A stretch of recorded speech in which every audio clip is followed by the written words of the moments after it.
Mukyala, oyagala okweyongera okuyiga obusiraamu bwo? Oyagala okusomesebwa abakugu mu ddiini era okufuna ebyokuyiga mu busiraamu bwo? Tosubwa. Program Omukyala Omusiraamu wano ku GTV ne Hajat Shania Kigozi, Mother of Orphans. Buli lwa Sunday okuva ku ssaawa 1 mpaka 2 ez'ekiro ng'oyiga okuguka era ofuna ebyokulabirako ku ngeri omukyala omusiraamu gy'asaanidde okutambula mu lugendo lw'eddiini ssaako obulamu bw'ensi wano ku GTV ng'ekutuusibwako Jilbab House. Bulijjo tova ku GTV n'omukyala omusiraamu.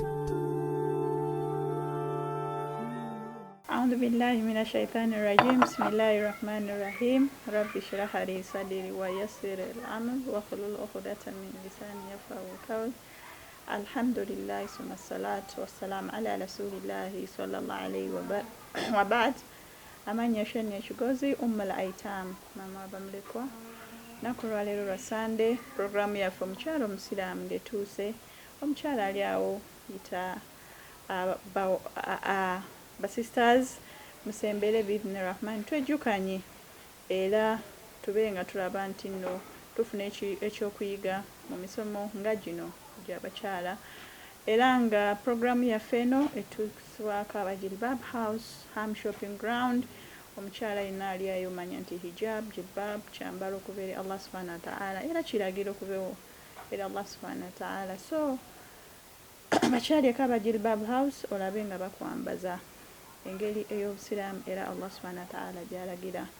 Inshallah tugenda kuba tufunanga emisomo egy'enjawulo egikwatagana ku bakyala, the strong women in Islam, abakyala bagatta ku busiraamu, abakyala bagatta ku ummat Muhammad sallallahu alaihi wasallam paka essaawa ya leero okubeera nga tusobola obutambulirako lwekyo ekitono kye tubumanyiiko. Lunaku lwa leero bidni rahman tulina sister affe sister Shamima Isa era nga ngenda musaba ababuuzeeko bidnillah tugende mu maaso n'omusomo gwaffe. Assalamu alaikum wa rahmatullahi wa barakatuh. Sister Shania nsanyuse nnyo okukyazaako neera omulundi ogwokubiri. Alhamdulillah wassalatu wassalam ala nabina Muhammadin sallallahu alaihi wasallam. Rabbi shrah li sadri wa yassir li amri wahlul uqdatan min lisani yafqahu qawli. Bismillah. Yes. Barakallahu fika wa jazakallahu khair. Oy ukhti Shamim Isa. Olwaleero insha Allah tugenda kutunulira omukyala omukyala ayitibwa Sauda binti Zama era nga inshallah taala sister Shamim agenda kubeera nga tutambuliza atunyonyola omukyala oyo yani biki bye yakolera umma, biki byewaayo, birungi ki bye yagatta ku ddiini yaffe awamu n'omubaka sallallahu alaihi wasallam. Naam sister. Yes. Omukyala oyo neyanza okuba nga tugenda mwogerako y'omukyala atayogerwako nnyo, y'omukyala abantu abasinga gwe batamanyi ate nga mama waffe. Yes. Bamuyita Sauda bint Zamaa radiyallahu ta'ala anha. Yali mukyala wa Nabi Muhammad sallallahu alaihi wasallam. Yali mukyala wa kubiri oluvannyuma lw'okufiirwako mama waffe Khadija radiyallahu ta'ala anha. Yes, y'omukyala Nabbi gwe yawasa owokubiri. Subhanallah. Omukyala oyo enzaalwa ya Mekka, bamuzaala Mekka era ng'ava mu kika eky'Abakuraish. Alhamdulillah. Era omukyala oyo yazaalibwa omwami ayitibwa Zamaa ibn Qais. Mama w'omukyala oyo yali ayitibwa Shams bint Qais. Ate omukyala ono Sauda bint Zamaa radiyallahu ta'ala anha yali yafumbirwako katanaba kufumbirwa Nabi wa Muhammad sallallahu alaihi wasallam. Yes, yali yafumbirwako omwami yali ayitibwa As-Sakran ibn Amr era nga before getting married to to the Prophet sallallahu alaihi wasallam. Yes. So omukyala ono yali w'amaanyi nnyo mu busiraamu subhanallah kubanga y'omu ku bakyala abasooka okukkiriza obusiraamu. Khadija radiyallahu anha. Yes. Bebasooka kyekibinja ekyasookera ddala ate nti we yasiramuka n'afuba okulaba n'asiramula famire ye yonna okuggyako omuntu omu gwe tujja okulaba muganda we eyali awe ayitibwa Abd. ye yasooka n'agaana okusiramuka naye inshallah gye bujjako eyo mu maaso alhamdulillah ate yamala n'asiramuka ate n'aba w'amaanyi nnyo naye nga bonna Allah subhanahu wa ta'ala yayisiza mama ku Sauda. yes Sauda radiyallahu ta'ala anha alhamdulillah kakati omukyalo oyo we yasiramuka actually tusooke tuddeeyo y'omu ku bakyala abasayininga obweyamo pledge of Akaba eyokubiri eri nabbi waffe Muhammad sallallahu alaihi wasallam abantu abasayininga obweyamo eri nabbi waffe sallallahu alaihi wasallam bali nga bantu b'amaanyi kubanga oba weewaddeyo ekijja kijje ndi naawe so yali omu kwabo abakyala alhamdulillah we yamala okusayininga obweyamo yabusayininga sister yabusayininga already amaze ofuuka mukyala w'omubaka sallallahu alaihi wasallam yabusayininga tannaba kati ng'akyali mufumbo eri omwami oli As-Sakran ibn Amr nga talina nakubirowoozo nti oba alikeera ku makya nga mukyala nga tabiinaako wadde alhamdulillah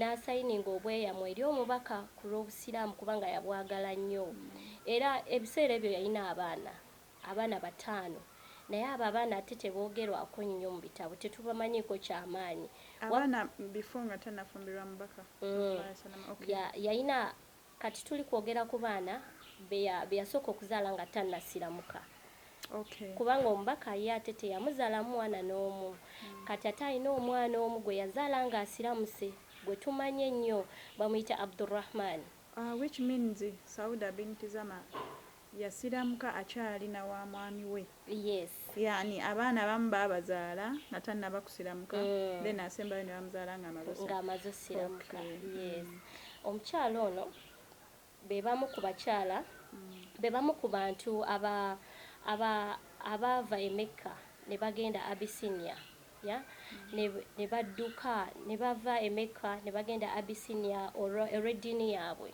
ku lw'ebibi ebyali bituusibwa ku bantu abaali basiramuse ebyo ebiseera naye ate ye yakikola nnyo ku lwakwagala busiraamu kubanga ye ate famire ye yali y'amaanyi yalina famire y'amaanyi e Mecca ne Madina nga tolina kyosobola mukola wadde asiramuse naye yavaawo n'atambula n'agenda Abyssinia ku lw'abalala abaali basiramuse naye ku olw'okwagala obusiraamu bwe era yagenda ne famire ye yonna n'agenda n'abantu abalala ababagoberera yes batuuka e Abyssinia alhamdulillah story yono omukyala enyuma nnyo batuuka e Abyssinia ne basetolinga ne bazaala omwana waabwe oyo Abdurrahman ono omwana yafuuka w'amaanyi nnyo Abdurrahman ye mwana gwe baafuna yani oluvannyuma lw'okubeera nga asiramuse yes alhamdulillah ate nga bagenze Abyssinia tebamuzaalira Mecca bamuzaalira eri kati we batuuka eyo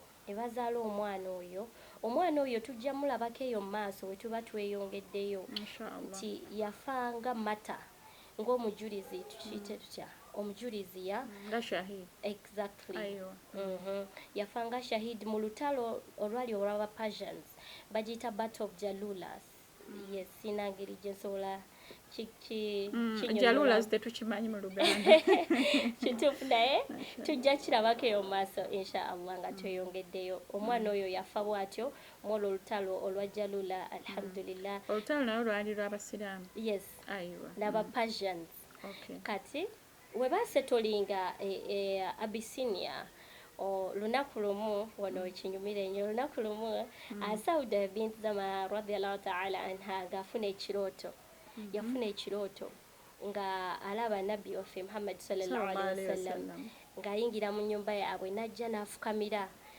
Sauda binti Zama we yali yeebase yasanyuka nnyo olw'ekyo ekirooto n'akeera ku makya n'agenda ewa mwami we gwe bali bayita Sakran ibn Amr n'amugamba mwami wange nkubulire kye naloose omubaka wa Allah sallallahu alaihi wasallam mugaze n'afukamira kumpi we nali ntudde omwami we yamuddamu n'amugamba mukyala wange nno kyeka ngenda kufa ofumbirwe omubaka sallallahu alaihi wasallam era ng'omukazi yenna ng'omwami wakugambye ekyo ekigambo of course ogamba tosobola kufa tesobola kufumbirwa omubaka sallallahu alaihi wasallam kwegamba ye yamunyumizaako mu ngeri nti asanyuse nnyo olw'ekirooto ekyo omwami omukyala yanyumiza omwami nti ndoosa omubaka sallallahu alaihi wasallam ng'ayingidde mu nnyumba n'afukamira awe nali neebase. Omwami n'amugamba tikyeka ngenda kufa ofumbirwe omubaka sallallahu alaihi wasallam. Omukyala n'amugamba nedda tosobola kufa ate sigenda kufumbirwa omubaka sallallahu alaihi wasallam. Munnange olunaku nga luyita olunaku ludda olwokubiri ekiro ekirala era nga maama waffe Sauda bint Zamaa radiyallahu ta'ala anha ng'era aloota. Omanyi bino ebirooto byajjanga ku bakyala bakkiriza bangi. Aiman yaloota, Salama yaloota. Yes. Kati omukyala ono ekirooto ekyokubiri Sauda bint Zamaa radiyallahu ta'ala anha n'aloota nga enjuba the moon omwezi nga guyingira mu nnyumba yaabwe. Newe gwayingira mu nnyumba ne gusetolinga kumpi naye ne gutuula kumpi naye. That is the second time. Yes. I'm enjoying the story by the way. Simayo babali abatulaba nabo banyumirwa. Ekyo ekirooto kyakubiri obwo omulundi gwakubiri ng'aloota obwo bwonna bwe bubonero. Kati we yakirotera ku makya n'agenda eri omwami we Asakaran ibn Amr n'amugamba mwami wange ate naloose ng'enjuba omwezi guyingira mu nnyumba yaffe ne gutuula kumpi nange. Omwami we n'amugamba mukyala wange kati kireka ate ensembereredde ddala okufa naye era ogenda kufumbirwa omubakani Muhammad sallallahu alaihi wasallam. Subhanallah. Era munange ebbanga teryayita ddene omwami we Asakaran ibn Amr Allah n'amujjulula. Allah we yamujjulula Sauda bint Zamaa ebiseera kati ng'akuliridde yali mu myaka 5 gye twogereramu awo ng'alina abaana kati 6 yali yatambula ne taata we nga muzibe alina ne baganda be. Subhanallah. Kati nga ye yatwala obuvunaanyizibwa bwonna. Which means omukyala okubeera nga wetise family. Tekisookedde kuffe n'abatusookawo babiyitangamu nti Shani yali awo alina bazadde be alina bamulekwa alina baganda be so kiba tekiri kuffe. Abantu abatusookawo babiyitangamu. Allah alina engeri ate nga era betutambulirako abakyala betukoppa be ba role model. In fact be bandibadde ne ba role models baffe. Mwana wo n'atabeerawo nti nze neegomba muyimbi gundi. Era zino stories tugenda kubeera tuzibaleetera biidhinillah naye nga mu kyo tufunemu ebyakuyiga nakulaba nti bakyala abo betusomesaako oba betwogerako kikyoyinza omukoppa at least olondeyo ekikolwa kye kimu. Abantu balowooza kyeka bano abakyala abatusookawo obulamu bwabwe bwali straight tebafunanga bizibu bibataataaganya tebayinamu buzibu mu bulamu bwabwe naye nga babwina lwakuba nti beekwata nnyo ku Allah subhanahu wa ta'ala ne basobola okuvuunuka ebizibu byonna bye baali bayitamu. So tubakoppe ate tugendere ku bugumiikiriza bwe bayina. Inshallah tusobola okubeera mu bantu abo abajja okwesiima ku lunaku lwa kiyama inshallah. Kakati tubadde tukyagenda mu maaso tukomye nga nti yatuuka nga akuze ali myaka 5 alina obuvunaanyizibwa taata azibye amaaso alina baganda be omwana we afudde mwami we afudde yani ng'ali mu mbeera eyo. Kati ng'alina abaana n'asalawo n'agamba lwaki mbeera ku bugwira nga neetisse buno obuvunaanyizibwa bwonna kankwate ekkubo nzire ewaffe. Sauda bint Zamaa radiyallahu ta'ala anha era n'akwata ekkubo n'adda e Makka. Bamuwelkaminga kubanga yali muntu mulungi nga mwagalwa ate yali mukyala nga wakiwago si gw'osobola okutomera. Yali mukyala muwanvu nga munene alina figa kwegamba nga mashallah. Kati yali mukyala eyakula obulungi tabarakallah. Nzijukira lumu nti ne bumalu yabasanga ng'amaze ofuuka omukyala kano kankayise oba obadde kali mu story yaffe inshallah katukalinde. Kati batuuka e Makka Sauda ne famire ye basetolinga bulungi e Makka alhamdulillah. Kati ebiseera ebyo Sauda bint Zamaa radhiyallahu ta'ala anha we yatukire Mecca Nabi wa Muhammad sallallahu alaihi wasallam yali ayita mbizibu bingi subhanallah gwe gw'omwaka yes mukyala we yafa abaana be bato abasigadde jukira abaana abakulu baali bafumbirwa ayina abaana babiri abato anko we yafa kwegamba era ogwo mwaka tuguyita the year of sadness amul huzn yes nga kwegamba ali mu kuyita mu bulamu obuzibu ennyo ng'era teyeeyagala kati waliwo bano abakyala bankulabidde bakonekita abo baddiira abafunira bali bamwita Khawla bint Hakim yes Khawla bint Hakim subhanallah so Khawla bint Hakim nagende w'omubaka sallallahu alaihi wasallam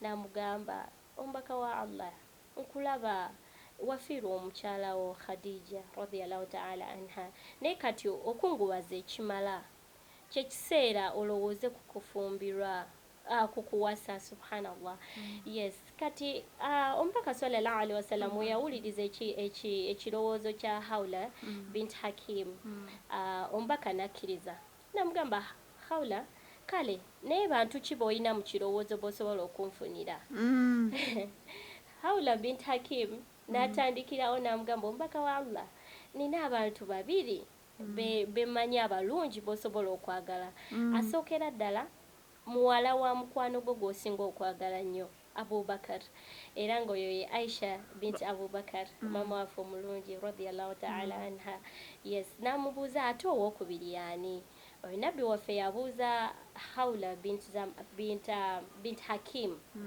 namugamba owookubiri bamuyita Sauda bint Zamaa muwala wa Zamaa bint Qais naye yafiirwako omwami we ate namwandu omubaka sallallahu alaihi wasallam namubuuza omumanyi kyenkana kimuntu mulungi namunyonyola ebirungi ebiri ku oyo omukyala kozi oyo mukyala mulungi yalinga awa Swadak yalinga akola ebirungi subhanallah kati omubaka sallallahu alaihi wasallam natuma Khawla bint Hakim namugamba genda oyogere n'abazadde abo n'abakyala abo nabo labo baba nanzikiriza subhanallah Khawla yasanyuka ng'alinga yeye gwe bagambye nti no yagenda ofumbirwa omubaka sallallahu alaihi wasallam era yanagenda yasookera nawa Sauda bint Zamaa radhiyallahu ta'ala anha namugamba Sauda nina amawulire amalungi gy'oli olaba otya singa Allah subhanahu wa ta'ala akugonnomolako ekintu ekirungi mu bulamu obwo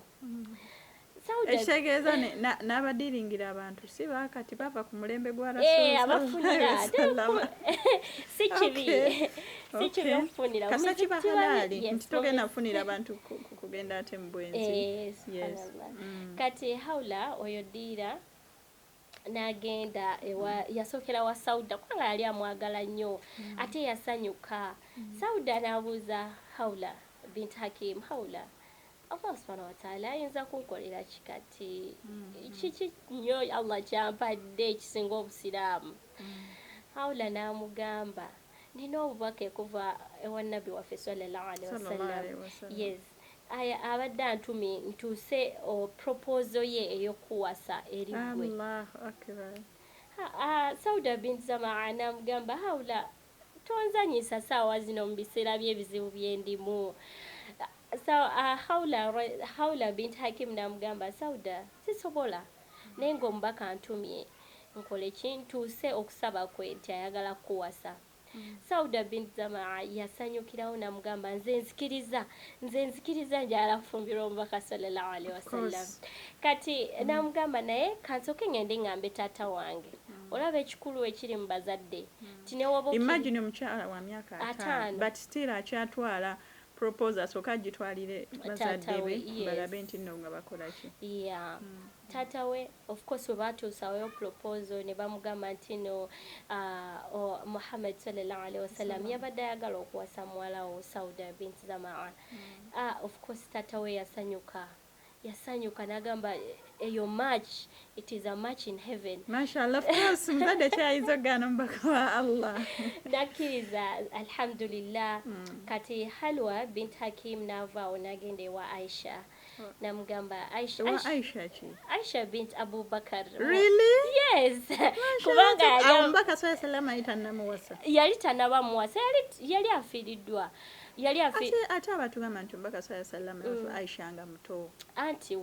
Anti yafuna Aisha nga muto. Aisha teyagirawo ew'omubaka sallallahu alaihi wasallam. Naye nga yaliyo nga bamubuukinga. Omubaka yamubuukinga. Okay. We yamubuukinga. Kati Sauda agenda wa Aisha radhiyallahu anha. Halwa dira. Dira. Asose n'agenda eno n'agamba ate Aisha tanyiigira. Which means embeera ezimu tuziyitamu naye ezimu zaava dda. Bamutumye wa mirundi ebiri. Ye yawa omubaka abakazi ba mirundi egyo ebiri. Mbeerera n'oli omukyala widow. Yes, namwandu. Kati atuuka ewa Aisha binti Abubakar. Aisha of course yali mwana muto. Ye bamwebuuzaako bwebuuzo oba ayagala nakkiriza. Then of course Abubakar yali muntu ayagala nnyo omubaka sallallahu alaihi wasallam ne bakkiriziganya. So era Aisha binti Abubakar ne bamubuukinga kubanga ebiseera ebyo yali yakyali mwana muto nnyo. Kakati ye Sauda binti Zamaa radiyallahu ta'ala anha ennika negenda mu maaso ne bamuwa n'amahari. Oli bamutadde ku booking akkiriza no bamuwase. Akkiriza. Ya Rabbi. Tusaba Allah atuwe obugumiikiriza. Allahumma amin. Naye yali mwana muto nga emyaka gye yaliko gyali tegisobola kubeera mu bufumbo. Yes. Era yagenda okujja mu bufumbo naye nga muto. Naye ate imagine bamubuukingira ku myaka emeka. Kubanga Sauda bint Zamaa yabeera mu bufumbo ne nabbi yekabo k'emyaka 3. Awo Aisha n'alyoka abajoyininga mu bufumbo. Yes. Kati Sauda bint Zamaa bakola nika n'omubaka sallallahu alaihi wasallam namwa amahari dirham zebyo bina kugamba omukazi yali walayisi si mamotoka si biki naye ngezo dirham bina by then it was a lot of money kubanga imagine namwandu naye yali tazisuubira ng'amanyi ye namwandu alina emyaka 5 tasobola kuzaala. naye okimanyi sister ne ba sisters bangi abali eyo ng'ekituufu yandibadde olusaase tolingana n'addamu n'afuna omwami olw'ebizibu byayiseemu but nga balowooza the only option kugenda ku kyeyo neyeekubamu obufaananyi omwami wange andeseewo kale oluusi n'omwami tafudde n'abaami bakyawa abakyala ne babalekawo because bafunye abapya. Omwami wange afudde omwami wange andeseewo atunuulira abaana be nga olaba Sauda radhiyallahu anha nga bwe yali atunuulira abaana be atunuulira ebintu n'alaba nga option yokka kugenda wa kyeyo. Naye ekyewuunyisa nti ne ku mulembe gw'omubaka sallallahu alaihi wasallam ate nga bakyala bamuba era ddala omubaka sallallahu alaihi wasallam example gye tuli nene buli kimu kyolabe kuba ekyo kiraga nti omukyala wenna osobola olemererwa obufumbo oba olusooka oba obubiri oba okumeka naye Allah n'atuuka n'akuwa omwami omulungi naye ebeera swabur olina obbanga oli mugumiikiriza kuba ne Sauda singa yapapirawo nagakafu n'omusajja omulala bakanzireyo mu family yange osanga teyandibadde tafuna mubaka sallallahu alaihi wasallam. Mukyo nze nganze kyembizeemu nti yes ekyeyo si ye solution ku buli nsonga yonna. Beera ne yakiniyo beera ne tawakkala eri Allah subhanahu wa ta'ala omanyi nti Allah eyatutta omwami wange ate asobola okumpa omwami omulungi.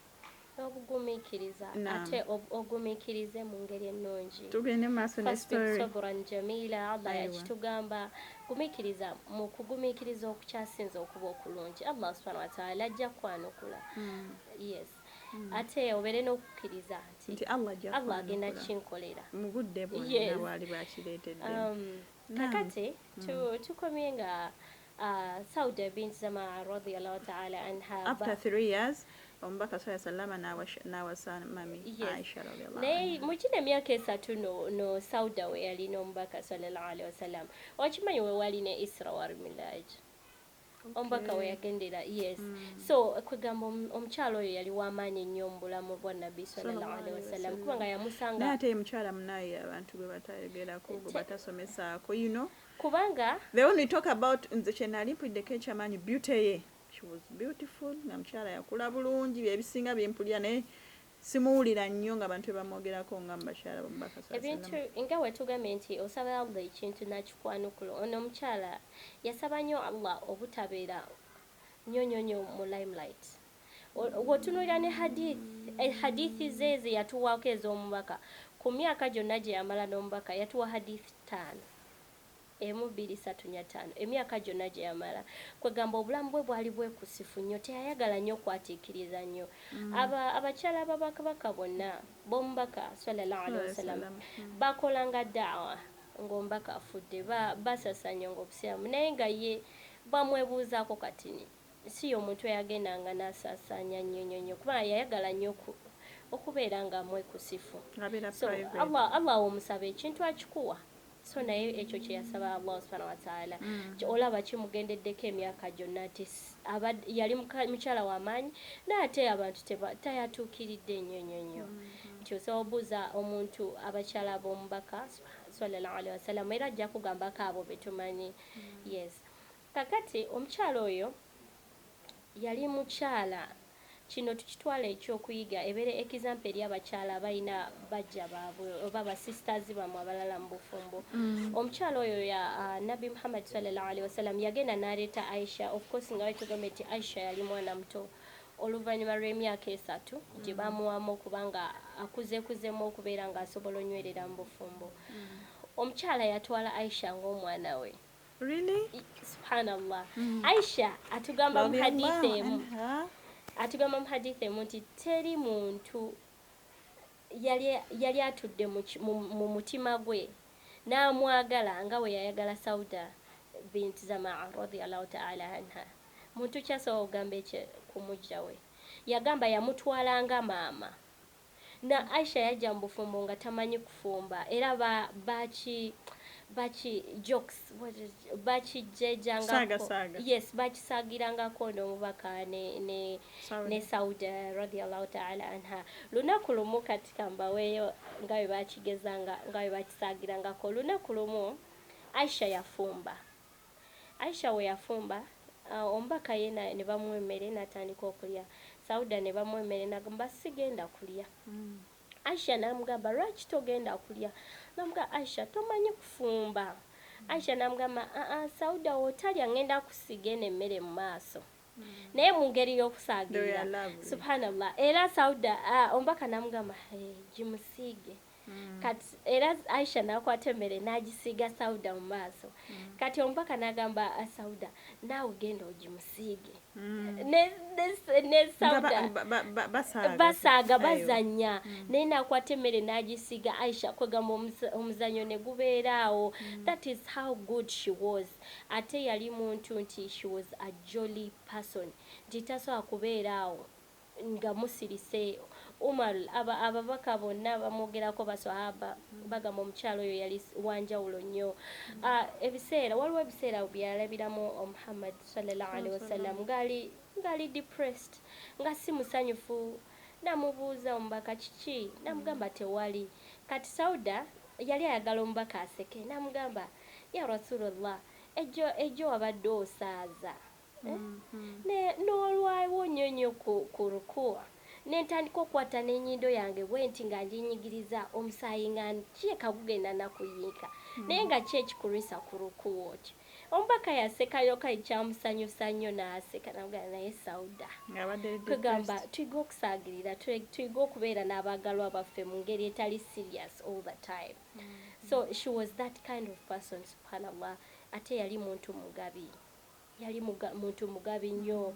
Aisha lunaku lumu baali batudde Aisha n'omubaka ne Sauda radiyallahu ta'ala anha n'amubuuza ya Rasulullah muntu kyagenda okusooka okufa nga gwomaze okufa agenda okutufa babiri agenda okutusookayo ewuwo.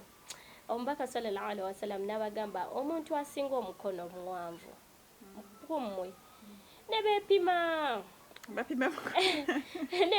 emikono nga ate omwana wa Nabi sallallahu alaihi wasallam ye yali asinga omukono omuwanvu naye kwegamba tebakitegera kyali ategeeza yali ategeeza omuntu omugabi omuntu asinga okugaba mumwe subhanallah.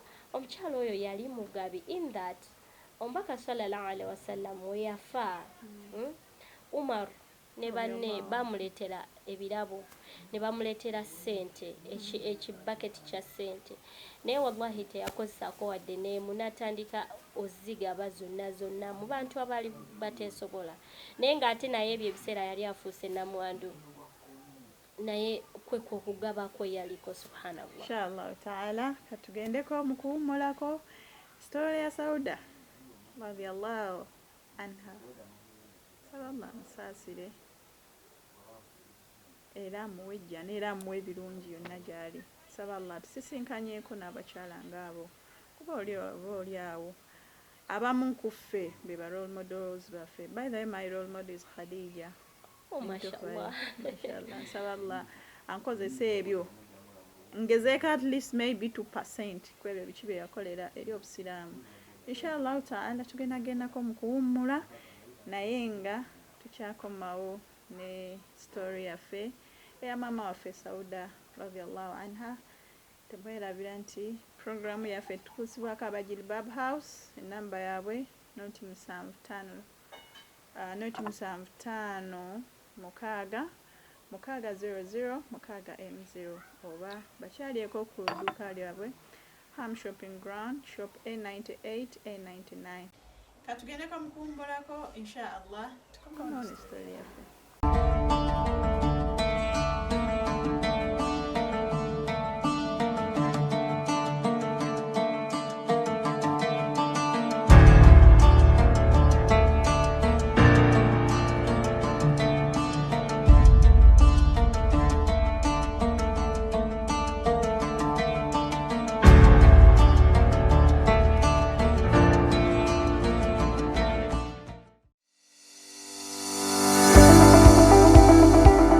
Kankwanjulire Abajilbab House balina buli kalonda yenna akwatagana n'ebyobusiraamu. Tutunda sharia, abaya, takshi dresses, jilbabs, perfumes okuva mu UAE, ekanzu eza buli kika, enkofiira ez'obusiraamu, tukuba hena, tutunda n'okusiba ebirabo, Quran ez'oluzungu n'oluganda, obukaaya okuva mu mawanga ag'enjawulo, casual dresses, atwetaaze tuli ku Ham Shopping Grounds Nakivubo ku mwaliro gwa New Sharia World room number N99 oba tukubire ku simu noti 7 noti emu 57 44 47 oba noti 786 22 43 98 beba Jilbab House.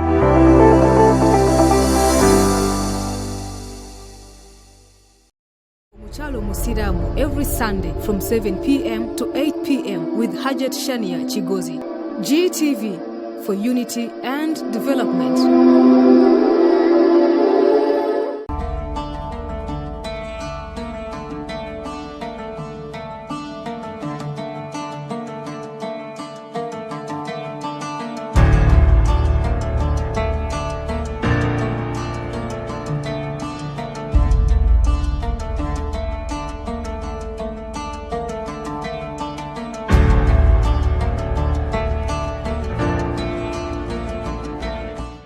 Assalamu alaikum wa rahmatullahi wa barakatuh. Mbakulisayo mu kuwummulako mwebale kwekuumira ku Bilali TV oba GTV. Nsaba ffenna tusiime atuwe n'okumanya awamu n'okubeera nga tussa mu nkola ebyo bye tusharinga nammwe oba bye tusharinga oba abasomesa baffe be batusomesa. Tukyali ku story ya mama waffe omulungi Sauda radiyallahu anha. Yali mukyala mugabi kubye nakayigako, yali mukyala mugabi, yali mukyala ayagaliza, yali mukyala alijjoli. Some of us twefuula nti life yaffe tulina gifuula nti no so serious. Naye sister Shamim wabadde asomesa tulaze nti abakyala b'omubaka sallallahu alaihi wasallama they were jolly. Abaami abamu bakomye waka nga bali stressed. Make your husband happy. Yeah. Let him smile because it is even sunnah. Yeah. Tutekelawo tebeerawo nga buli ssaawa tulowooza negative side. Eri omwami yes. Ng'onyiiga. In fact, amukyala yenna yali akoze ku ssente omanyi kyekitegeeza nti osobola obbulwa ssente. Yeah. era nze ebiseera ebisinga nessa mu bigere ebyo ne mmanya nti wemba nsobola okuzibula n'omwami wange asobola ozikola ki okuzibula ebbanga lyomala ng'olina bizinensi yonna so tubeere abantu ababeererawo abantu baffe be tuwangaala nabo inshallah taala tugende mu maaso ne story tukomenga sister Shamima atugamba nti she was so jolly ku bajja be ku mujja we Aisha radhiyallahu anha awamu ne Prophet sallallahu alaihi wasallam. Naam sister. Yeah, kakati omukyala oyo yali jolly, yali mukyala musanyufu ate yali mukyala mugabi n'ekirala ti mukyala w'amaanyi kubanga aya namba eya mu Qur'an eri mu surat Ahzab yakka ku lulwe nga wetugambye nti Jilbab yali mukyala munene muwanvu nti nga yakulira ddala bulungi nti lunaku lumu Umar radiyallahu anhu yajja okukyala omanye edda abakyala b'ababaka olweggulo mwinanga ye mwali mugenda okwetereezaako tebalina biyigo munda so mwalinga mufulumamu lunaku lumu Umaru yali ajja okubabuuzaako ew'omubaka Muhammad sallallahu alaihi wasallam n'alengera Sauda bint Zamaa ng'afuluma ng'agenda ng'amulaba engeri gye yali munene kacheke engoye ze baali bambalidde nga hijab tennaaba kutukkako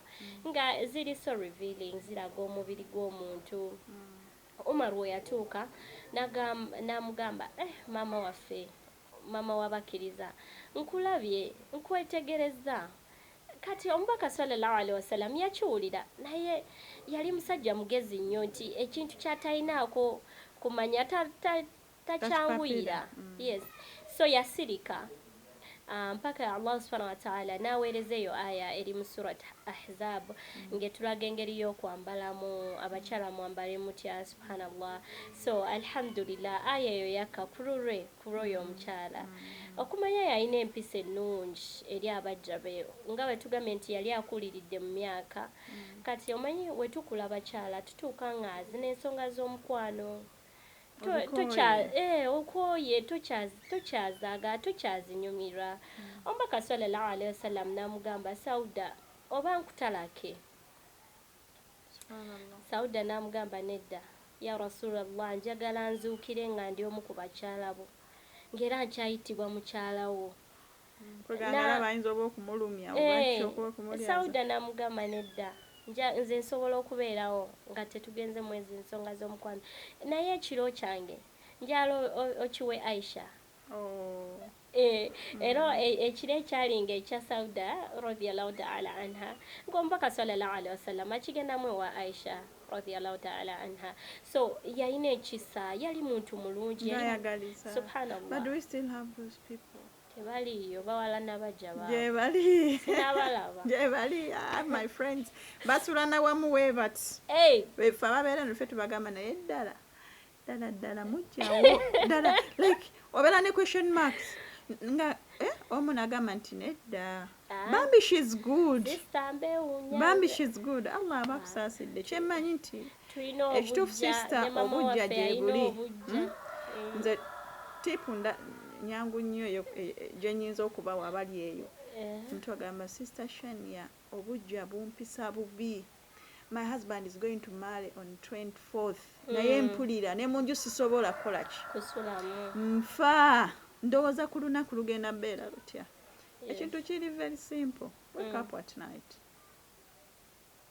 wanika emikono gye wa Allah subhanahu wa ta'ala ng'olina tawakkul gyali ng'olina yakini nti Allah subhanahu wa ta'ala agenda kunzijamu ekyo trust me ng'okikozesa mutima omulungi Allah ajja kujjamu obwo obujja obubi waliyo obubeera nnomo waliyo obuli nnomo ng'ogenda kwogera ku kintu okireka awo ne wabeerawo obuli obugenda extra miles walabye abakyala ku social media omwami agamba nti tola salaamu tolera muno salaamu nze ndagira wano to me it wasn't right. It was very wrong. Very wrong. Because buli mukyala alina amakaage. Yes. Yandikutte emmotoka buli omu n'amutwalira wa.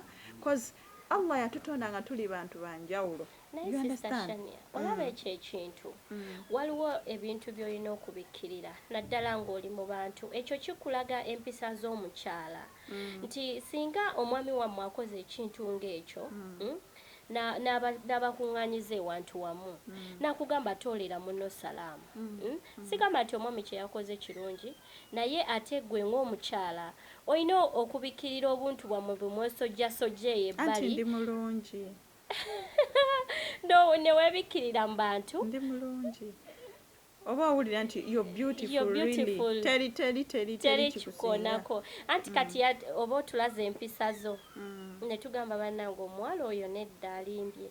Of course, but abantu bangi balina empisa embi, abantu bangi bakola ebintu naye tubikkirira. N'obusiraamu butugamba bikkirira emizeejo emibi. Ate even at the end of the day, sister kyenyinza okugamba at the end of the day. At the end of the day. Tebagenda baziika na mwami oyo mu kabuli ekyo. Either ajja basookayo oba mwe mumusookeyo buli omu amiitinge Allah subhanahu wa ta'ala. Naye weelekereza n'ogamba nti ya Allah nina obujja bungi naye kino ngenda kikola kyokka ntole salaamu alaikum sirina kyogenda kuvaako. Tolina kyogenda kuvaako. But I think nti oluusi ne gye tukulidde sister wakulu gye tukulidde famirizi zaffe nkulu nnyo kuba nti omuntu oyinza obba ne maama wo nga takuganya nakuganya kukuwulira nti no otokyaringa family like I call them sisters. Yes. Yani omukyala w'omwami wo nti oba olina nekyomuyisa naye newabeerawo n'abazadde nga ajja gamba omwana we kino togendayo. Abamu bagende ne mushiriki nga yayamba ku mwana we because naye obufumbo we yabukuliza ku abazadde be basinga okuyamba abaana bawala baabwe ku shiriki. Tumanyi nti no bagamba nti no omwana asera na nnyina. So era mama we yakulagirira wali wano wakola nno. Yes. Astaghfirullah tusaba abantu tutaase emizeejo atutaase n'abaana baffe n'abazzukulu baffe. Allah subhanahu wa ta'ala alina obusungu bungi ku bantu abakola shiriki. Subhanallah. Naye era oba gy'olinga wali omukozeeko Allah subhanahu wa ta'ala musonyi togwa musuubi. Allah subhanahu wa ta'ala ajja kusonyiwa weenenye. Kola tawbatun nasuha nti toli kiddira. Ate obuzibu bwa shiriki nti shiriki alina expiry date. Simanyi abantu ekibasooka ne bakirowoozaako. Allah asobola okuwa edduwa emu nga ne waaba muntu kitasobola kujja kusegulula olw'ekirungi Allah subhanahu wa ta'ala kyaba akuwadde. Naye ate ebintu bya shiriki mpulira nti bibaba bya kurenewinga every time. You have to go back. Ogenze ne bakuwa omwana omuzadde olina omuzaayo. Naye ate wa Allah subhanahu wa ta'ala teri. Zaala omwana wo kola akiika. Leave the rest to Allah subhanahu wa ta'ala. So, nze, to my opinion, I believe nti omusaala gukola.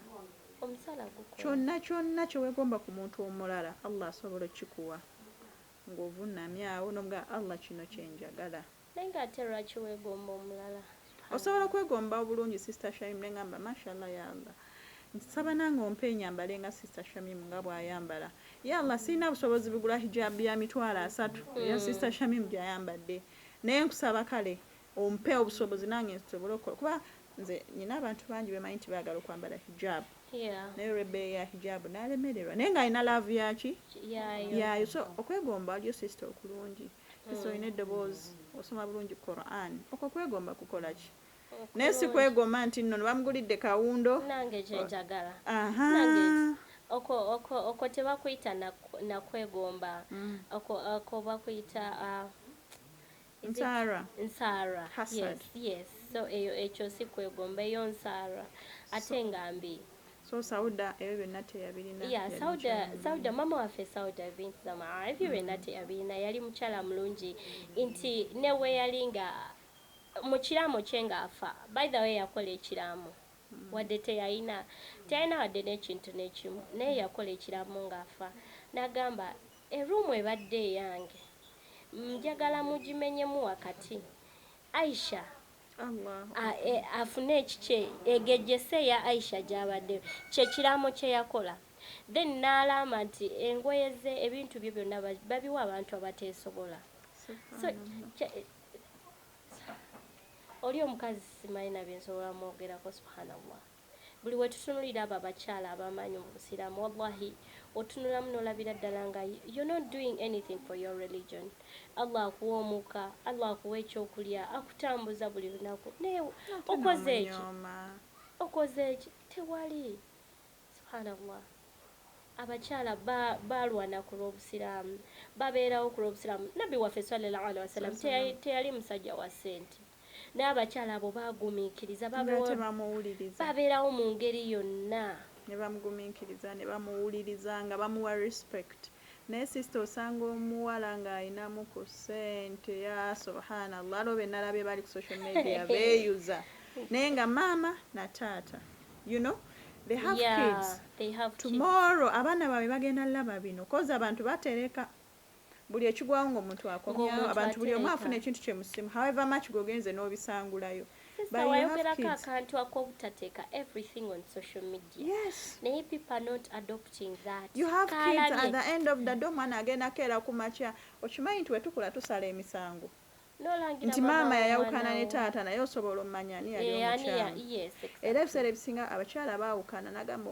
ono tajja kulaba taata we omwana n'akula n'atandika okubeera ku sayidi ya taata we ng'alaba nti maama we wadde yamugamba ebintu naye abirabe nti no my mama was not right abaana bakula abaana ne bajjajinga abaana ne bategeera wallahi nze ndaba social media okweyanika kyekituletedde nnyo n'obutawangalira mu bufumbo bwaffe kubanga ekisooka osobola okunoba nga wandizeeyo naye n'otandika shiya nze bandabe nga nazzeeyo sigenda kuddayo ew'omwami yena ssente n'olangira omwami okuvako omunda nze naggulira kino naggulira kiri naggulira kiri naye nolu sometimes oyinza olaba nga n'oyo omusajja ate allah subhanahu wa taala mwe yakuteera baraka ng'oyinza ogenda ewalala nebikolaki nebigaana naye waba mukyala like the reverse is true ne waba mukyala omwami asobola okubeerawo ng'embeera esi nnungi allah subhanahu wa taala n'amuwa omukyala n'abaggulirawo buli kimu n'otandika okujooga n'ojooga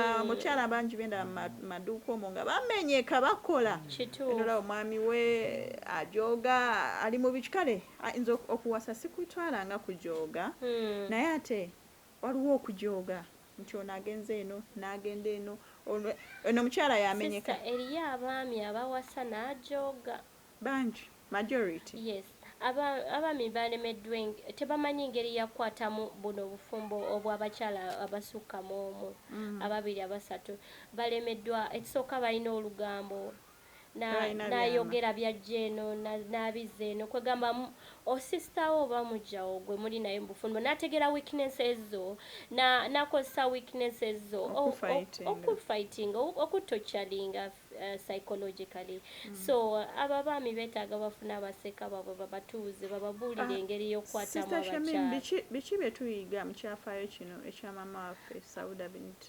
subhanallah bintu bingi bye tuyiga mu kyafaayo kya mama waffe Sauda binti Zama radiyallahu ta'ala anha tuyigamu ekisookera ddala nti omukyala ne woba okuze togwamu ssuubi n'oba namwandu n'oba n'abaana bameka Allah subhanahu wa ta'ala abeera n'omusajja wo gw'aba yakutegekedde ng'ate asobola okuba ng'asingako n'oli eyagenda ekyokubiri kye tuyigamu okugaba omukyala oyo subhanallah yali mugabi kino kitulagira ddala nti okuyamba tewetaaga kuba na kingi okuwa tekyetaaga kuba na kingi kubanga yali talina naye ng'akakatini akawa Sauda bin Zama radiyallahu anha iyo omukyala gwe batugamba eyali taweza ngoye 3 nga wabeera ne 3 waba alaba ate omulala atayina era we yali afa engoye ze zaaliwo babbiri baziwa Aisha n'abakyala abalala abali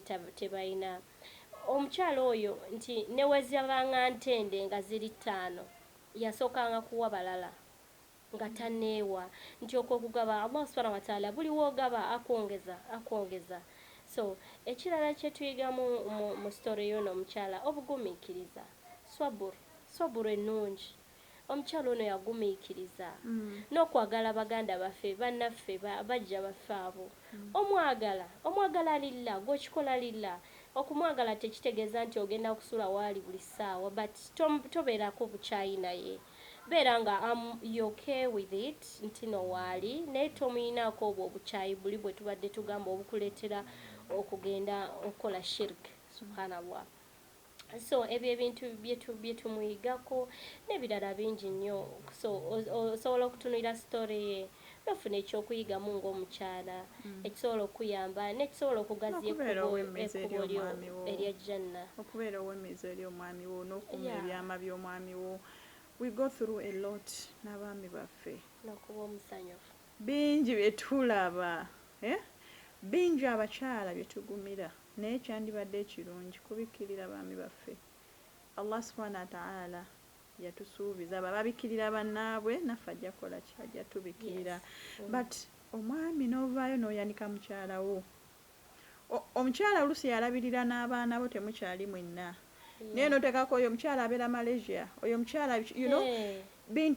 bintu kyendaba nti nze like ekyo ekintu kyankosezza kuba amazima oba ogamanyi nti mukyala nga abeera Malaysia agenze kukola naye kimanyikiddwa nti abantu abeera Malaysia bakola ebintu bingi ebitali birungi naye ono maama w'abaana bo nti ne webukeera ku makya tekiri muva ku mutima bino byonna ebyala omuntu asobola naye omuntu alina yalabirira abaana bo yasula n'abaana bo nawe because ofunye omukyala omupya oli mwami musiraamu nga gwe kyoba otulaze ekyandibadde ekirungi sirika kubanga waliwo kye mubadde before naye ate abantu nga bakyagala ne mumala ne mubeera nga muli mwenna abantu ne basanyuka nga tebamanyi byama byammwe naye kati abantu wategeera ebintu ebiri munda okimanyi abantu bafuna n'obukyayi kati essaawa eno buli omu osobola okumanya nti gundi woono okuswaza kati for example ovuddeyo nti oswaza omwami Allah ayinza okukuswaza n'okeera ku makya nga tewakyalina muntu ayagala kutunulako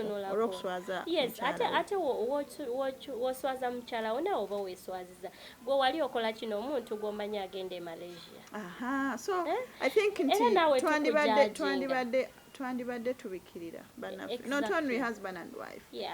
Mikwano mingi gisatuka ono n'ayagala alage ensi obulungi ye bw'ali oli gundi mubiyo naye nga sometimes naawe oli mubi ate buli wolabanga obuntu nga omu babiri basatu balina kye bakugamba weekebere nti gundi oli musezi gamba subhanallah obanza okuka ekiro n'enseera nga simanyi nedda kansooke nange ne otege kamera ojja kwendinga apo ng'oli musezi you understand because abantu bonna abakugambye tebawangaala naawe so toleeta emotions okyuse ebintu buli woobikkirira omuntu Allah subhanahu wa ta'ala naawe ajja kubikira kuba ffenna tuli basobya sister singa Allah avaayo buli muntu n'amubikkula byakola mu nzikiza oyinza obutabyagala gwe andaba ani andaba abantu tunyumya ku baami baffe mikwano subhanallah n'onyumya omwami wo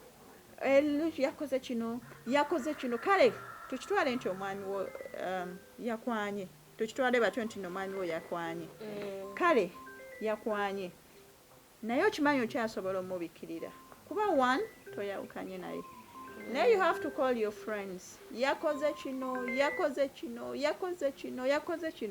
enkeera ne babalaba nga muli happy ekyo nekiggwa the next day era yakoze kino wallahi gwe weeswaza abaana bo time etuuka n'emikwano gy'obuulya ne gikusekerera kozi omwami gweyogerera ebigawa omukyala abalala gwe beegomba bamulinze bamufune mu ngalo we bati ate we bamutwala ng'okaaba because gwomaze olulago abantu nti omwami ono mubi naye toseetuka we muli myaka 5 6 7 tova we gogamba nti mubi move on woba owulya nti okusinga okweswaza okusinga okubeera nga mwetekane kati social media zazze status subhanallah you wake up n'omanya nti kati mimi yasuze bwati n'ateekayo embeera naye ebyo byonna bitucreatingira bintu bitali birungi naye tetwerabira nti essimu eno tugiraba tudde kyokola tumolo kyekigenda okulaga kikyoli kiyinza n'okuba sababu ku future y'omwana wo nti ojakeera ku makye bagambye ono mwana wa gundi